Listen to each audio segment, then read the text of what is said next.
Bismillahirrahmanirrahim. Assalamualaikum warahmatullahi wabarakatuh. Salam sejahtera. Semoga kita sehat semua. Perkenalkan, sebelumnya saya adalah Dr. Omi Aliansi, spesialis anak konsultan neurologi anak. Saya bekerja di Poli Anak Rumah Sakit Khusus Daerah Durensawit. Pagi ini kita akan membahas persiapan apakah yang diperlukan untuk anak dalam rangka tatap muka terbatas, ya, karena dari Mendikbud sudah ada anjuran atau instruksi bahwa mulai tahun ajaran depan, yaitu Januari 2022, sudah dimulai dengan pelajaran tatap muka. Perlu persiapan apakah anak-anak untuk ini? Mari kita dengarkan. Persiapan fisik seperti apa sih, Dok, yang perlu disiapkan oleh anak dan orang tua? Ya, persiapan khusus tidak ada sebenarnya, tapi memang diperlukan anak dalam kondisi sehat, ya. Jadi artinya anak tidak dalam keadaan sakit, demam, batuk pilek, itu biasanya tidak kita anjurkan untuk ke sekolah, ya. Jadi dalam kondisi sehat, istirahat cukup, makan cukup. Kemudian makanan yang dikonsumsi sebaiknya seperti apa, Dok?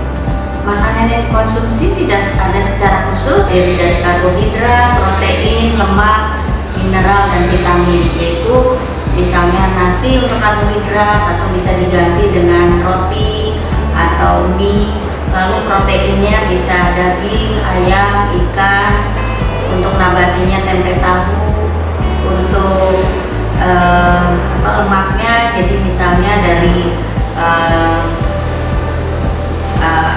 kacang-kacangan atau susu atau margarin. Lalu nanti untuk vitamin mineralnya dari buah dan sayur. Selanjutnya, untuk waktu istirahat sang anak baiknya seperti apa, Dok? Waktu istirahat itu anak biasanya tetap di dalam kelas, karena kantin biasanya tidak diharapkan untuk dibuka di sekolah, ya. Jadi diharapkan anak membawa makanan sendiri dari rumah dan makan di sekolah, di kelas, di dalam kelas. Kemudian berapa lama baiknya anak berinteraksi di lingkungan sekolah, Dok? Untuk berinteraksi tidak ada kriteria khusus, tergantung dari tingkatan sekolahnya. Artinya kalau SD tentunya lebih singkat, namun kalau SMP atau SMA mungkin bisa lebih panjang. Untuk usia anak TK seperti apa baiknya, Dok?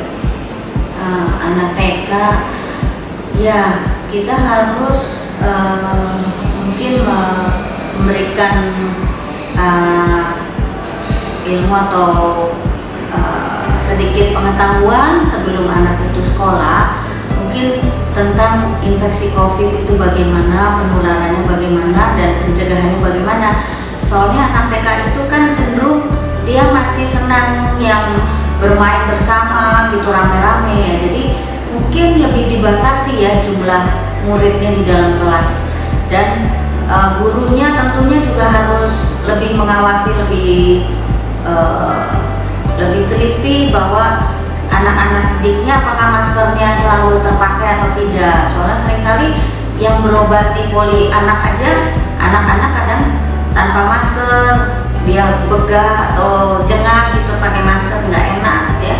Jadi tentu itu yang harus selalu diingat untuk terutama anak mereka. Sepulang sekolah, apa yang harus dilakukan agar kondisinya tetap baik? Sepulang sekolah, seperti kita para nakes juga langsung buka pakaian, langsung ke kamar mandi, ya, dengan air sabun, dibilas, lalu ganti baju yang kering yang di rumah. Yang pakaian yang dari sekolah langsung dicuci. Nah, sebelum itu mungkin anak harus cuci tangan dulu, ya.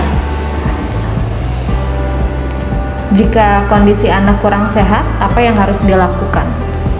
Kalau kurang sehat, ya sebaiknya langsung diperiksa minimal ke klinik atau ke puskesmas ya, apakah anaknya kurang sehatnya karena ada demam, apakah ada batuk pilek, karena itu harus segera diobati. Baik. Terakhir, pesan-pesan untuk orang tua dong. Oh iya. Ya, jadi saya sebagai dokter anak berpesan kepada orang tua yang akan mempersiapkan anaknya untuk pembelajaran tatap muka terbatas. Anak harus diberitahu tentang infeksi COVID-19 ini.